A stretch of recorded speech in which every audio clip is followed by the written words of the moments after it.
Tonight, culling our koalas. The controversy over a proposal to kill 20,000 of the animals in the wild. Plus our pets and their health. The debate over processed pet food versus fresh. We Australians love our pets, and we spend about $1.5 billion every year feeding them popular brands of processed pet food. But this huge industry is being challenged by a rebel vet who reckons fresh is best, and that the pet foods we buy in the supermarket are doing our animals more harm than good. There's a good boy. There's a good boy. They say Tom's like a dog with a bone. Well, they're right. This is an important issue, and I'm going to stick with it because it's vitally important for the benefit of the animals out there. Tom Lonsdale has been a veterinarian for 30 years, but he's long been pushing a message that would see fewer visits by his clients. We've got to listen to nature and start doing the fair thing, and at the same time saving ourselves a lot of money and endless trips to the vet. Like most vets, Tom was a supporter of the pet food industry until the mid-80s, when he started questioning the link between ill health and diet. Was it natural to feed animals the dried, cooked or canned combinations served up by the industry? On the labels you'll see that predominantly they're made up of grains. So suddenly we've now turned carnivores into herbivores or granivores, if you like. So where the dingo races through the cornfields chasing the rabbits and the kangaroos, our poor dingo equivalents living in our households are forced to eat the corn. That's the wheat, the rice, the oats, the maize. Look at the hole in there. Most of them present. Did you see how many of Tom's charges had rotting teeth, gingivitis and periodontal disease. His theory, processed foods do not clean teeth like a natural diet, and it affects the entire health of the animal. He says they should be eating raw meaty bones, the title of his recent book and the name of his lobby group. Look at that. Now that's what we want to see from a health point of view. His own dogs live on a diet of rabbit carcasses and roux tails. Think about what nature does. Think about what the dingoes eat. Think about what the feral cats eat and try and get as close to that as you possibly can.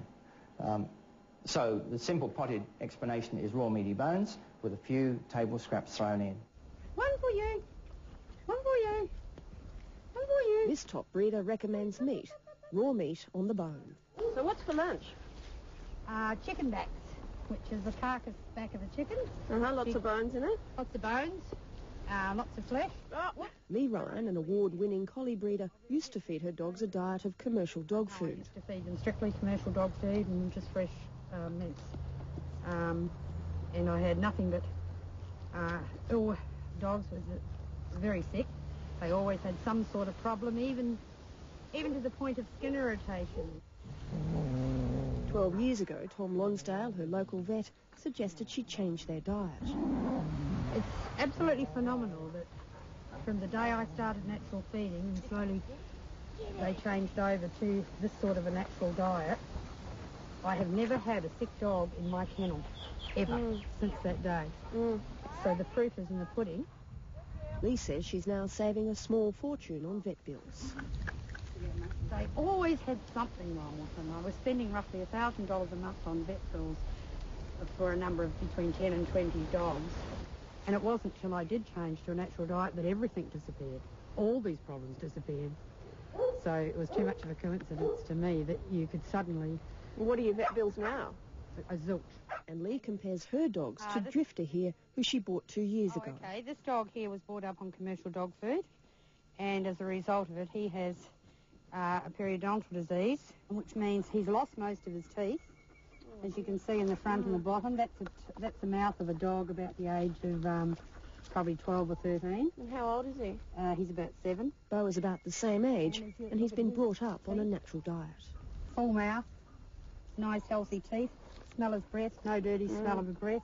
This cat's 14 years old, and he's been eating this way since he was 12 weeks old when I got him as a kitten. There's nothing wrong with it?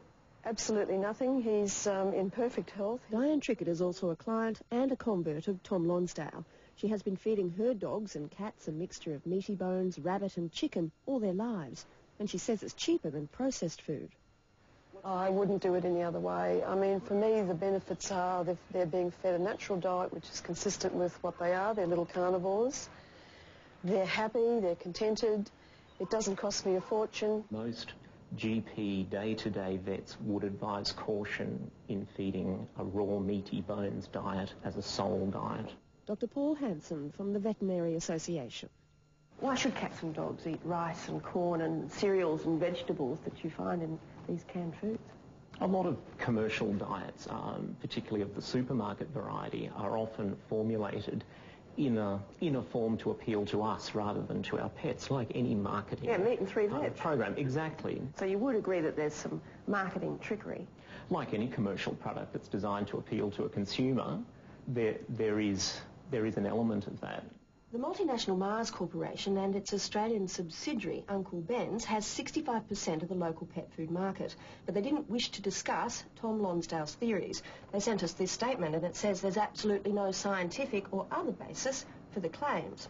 We also received a fax from the Pet Food Industry Association of Australia, and they say the raw food versus processed pet food debate has caused unnecessary alarm amongst pet owners. And on that basis alone, it is the debate that we no longer wish to take part in. Well, is there a chance that they're right and you're wrong?